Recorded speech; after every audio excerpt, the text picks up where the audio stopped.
हमसे जुड़े रहने के लिए हमारे channel Arun Kumar Shukla science tech को सब्सक्राइब करें। न्यू अपडेट्स पाने के लिए बेल को दबाएं और ग्रुप चैट और क्वेश्चन पूछने के लिए दिए गए नंबर पर मैसेज करें। आज हम लोग आधुनिक अधिशोषण सिद्धांत की चर्चा करेंगे जो उत्प्रेरक के क्रियाविद से संबंधित है। Modern adsorption theory of catalysis. Modern adsorption theory of catalysis यानी उत्प्रेरण की आधुनिक अधिशोषण सिद्धांत के बारे में। इसके पूर्व बच्चों हम लोगों ने पढ़ा था माध्यमिक यौगिक का सिद्धांत और अधिशोषण का सिद्धांत। तो ये जो बच्चों आधुनिक अधिशोषण का सिद्धांत है, इसमें माध्यमिक यौगिक का सिद्धांत और अधिशोषण सिद्धांत दोनों समाहित है। इसमें क्या होता है, इस सिद्धांत में अभिकारक के अणु और उत्प्रेरक ये आकर के उत्प्रेरक की सतह पर अधिशोषित हो जाते हैं, यानी अभिकारक के अणु उत्प्रेरक के सतह पर अधिशोषित हो जाते हैं और अधिशोषित होकर के एक माध्यमिक यौगिक बनाते हैं। तो इसमें दोनों काम हो गया, अधिशोषण का भी काम हुआ और माध्यमिक यौगिक बनने का भी काम हुआ। जैसे बच्चों A और प्लस B अभिकारक है, तो ये उत्प्रेरक के पृष्ठ पर आकर के ये A अभिकारक, B अभिकारक और ये उत्प्रेरक एक कॉम्प्लेक्स बनता है। इसको हम लोग बोलते हैं माध्यमिक यौगिक।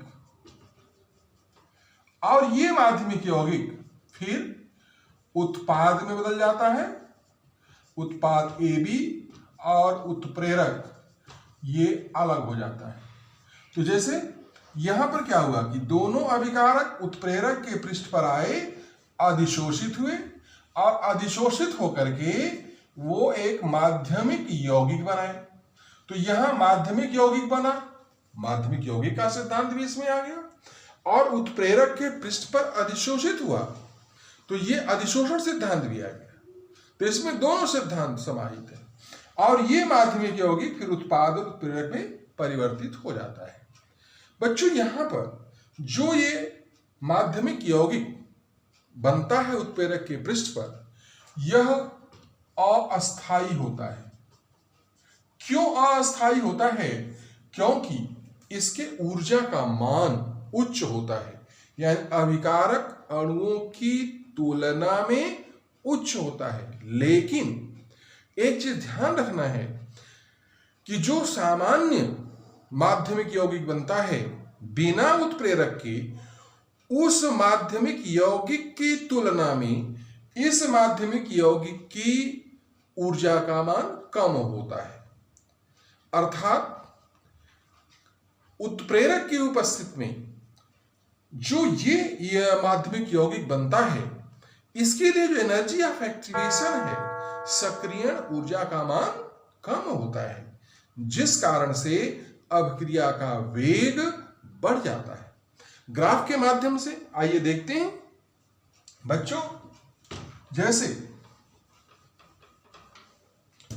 ये ग्राफ है, यहां पर ये रिएक्शन कोऑर्डिनेट है, अभिक्रिया इधर बढ़ती है और ये है ऊर्जा, एनर्जी। तो यहां जैसे A प्लस B अभिकारक है यानी रिएक्टेंट है, तो इसकी ऊर्जा यहां है इसके तुल्य।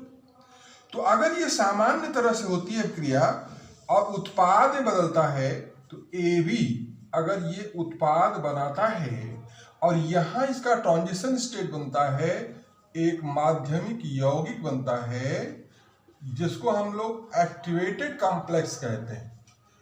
एक्टिवेटेड कॉम्प्लेक्स या इसको माध्यमिक सक्रिय यौगिक कहें। तो इसके लिए जो एनर्जी ऑफ एक्टिवेशन है बच्चों, इतना हुआ EA ये।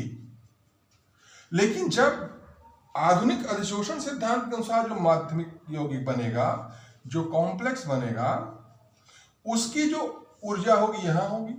तो ये जो एक्टिवेटेड कॉम्प्लेक्स है, इस एक्टिवेटेड कॉम्प्लेक्स की जो एनर्जी है इस माध्यमिक यौगिक की तुलना में कम है। तो ये जो सक्रिय ऊर्जा होगा EAC, तो EAC का मान EA से कम होगा, यानी उत्प्रेरक की उपस्थिति में सक्रिय ऊर्जा का मान सामान्य सक्रिय ऊर्जा के मान से कम हो जाता है, जिससे ये जो रिएक्शन है, ये जो अभिक्रिया है, तेज हो जाती है। तो जब बच्चों एक्टिवेशन एनर्जी कम हो जाता है तो वहां पर जो अभिकारक अणु है उनकी संख्या बढ़ जाती है। उत्पाद में बदलने वाले अभिकारक अणुओं की संख्या बढ़ जाती है। बच्चों जैसे हम लोग ऊंची कूद की खेल खेलते हैं, तो ऊंची कूद में क्या होता है, एक बैरियर लगा होता है, इधर से खिलाड़ी आता है, उस बैरियर को दागता है। तो जैसे मान लो कि इतनी ऊंचाई है यहां तक, तो ये अभिकारक यानी आने वाले खिलाड़ी क्या हुए, अभिकारक। तो अगर वो कूदते हैं, जंप करते हैं हाई जंप, तो उसमें से कुछ ही बच्चे हाई जंप करके उत्पाद यानी कि सफल होते हैं। लेकिन बच्चों यदि उसी बैरियर को, जो दंड लगा हुआ है ऊपर, उसी को नीचा कर दें तो क्या होगा, आने वाले जो खिलाड़ी हैं उनके सफल होने की संख्या बढ़ जाएगी। तो जब सफल होने की संख्या बढ़ जाएगी यानी कि अधिक से अधिक अभिकारक के अणु उत्पाद में बदल गए।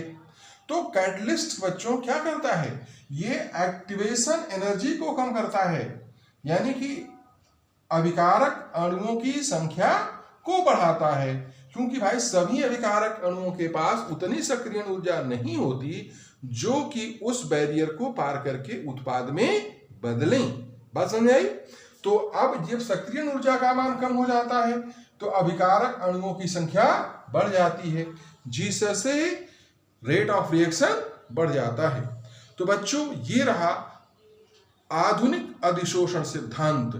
यानी इस सिद्धांत में बच्चों आपने क्या देखा कि माध्यमिक यौगिक बनता है कहाँ, उत्प्रेरक की सतह पर।